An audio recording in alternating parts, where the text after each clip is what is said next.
Prime Minister Narendra Modi, who arrived in Gujarat on June 17th for a two-day visit, inaugurated the renovated 11th century Kalika Mata temple complex in Pavagadh in Panchmahal district on Friday. He hoisted the temple flag after performing puja. Speaking on the occasion, he said that Gujarat had always led the way for preservation of India's spiritual history. PM Modi also took part in Gujarat Gaurav Abhiyan in Vadodara and laid the foundation stone of developmental projects worth rupees over 21,000 crores. Earlier in the day, he met his mother in Gandhinagar on her birthday and sought her blessings. Taking to Twitter, the PM wrote, "Took blessings of my mother today as she enters her 100th year." Even as India and the European Union resumed negotiations for a comprehensive free trade agreement on Friday in Brussels after a gap of nearly 9 years, Commerce and Industry Minister Piyush Goyal said that proposed agreements on trade, investments, and geographical indications would help unleash the significant untapped potential for enhancing economic ties between the two regions. He added that India wanted to engage with the world on modern products and look at areas where it can gain in terms of new technology and investments. The Defence Ministry on Saturday approved a proposal to reserve 10% of the jobs in the Defence Ministry for Agniveers who will meet the requisite eligibility criteria. The 10% reservation will be implemented in the Indian Coast Guard and Defence Civilian Posts and all the 16 defence public sector undertakings. The Ministry of Home Affairs has also announced 10% reservation for Agniveers in the recruitment of Central Armed Police Forces and Assam Rifles.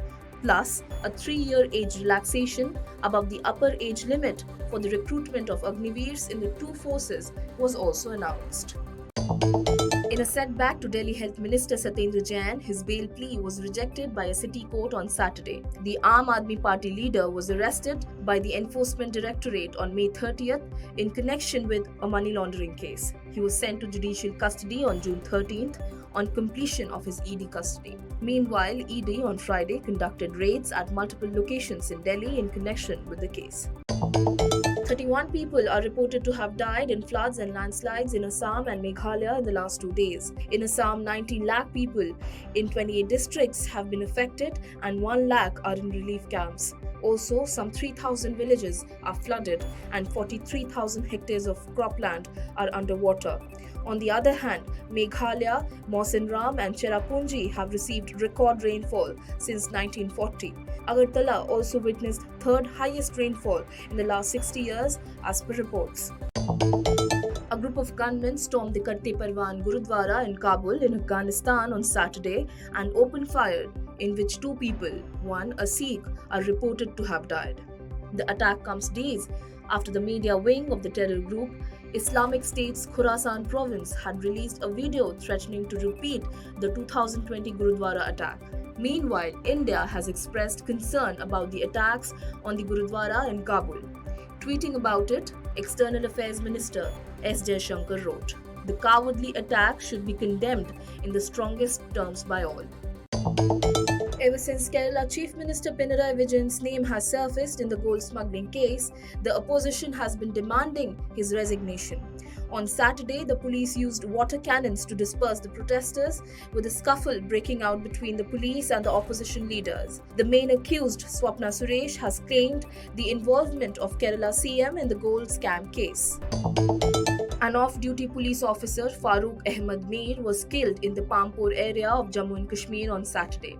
His body was found in the fields near his house on Saturday morning. According to local reports, the police officer had gone to work in his fields on Friday evening when terrorists fired at him in Sambura in Pampur area.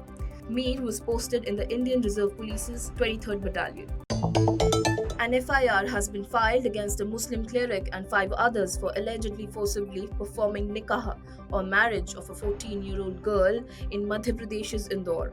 The ceremony took place on July 4, 2021 between a girl who was 14 at the time and a 19-year-old man. As per the FIR, the man not only forcibly confined the girl in his house but also raped her. In a first, safety protocol information is being broadcast in Sanskrit language at Lal Bahadur Shastri International Airport, situated in Babatpur in Varanasi. This has made Varanasi the first airport in the country where information is being broadcast in Sanskrit. Earlier, information was given to the passengers in English and Hindi only.